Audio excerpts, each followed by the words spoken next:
Kapag tarsier, hindi ba Bohol yan?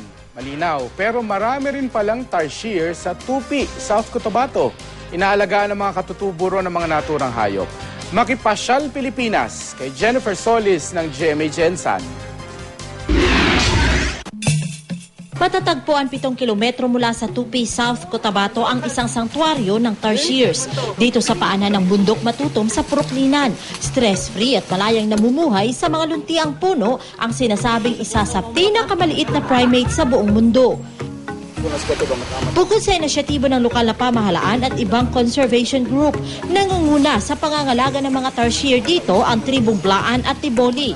At para mapreserba ang preskong kapaligiran sa tarsier sanctuary, ipinagbabawal ang pagkakaingin o pagsusunog at pamumutol ng mga puno.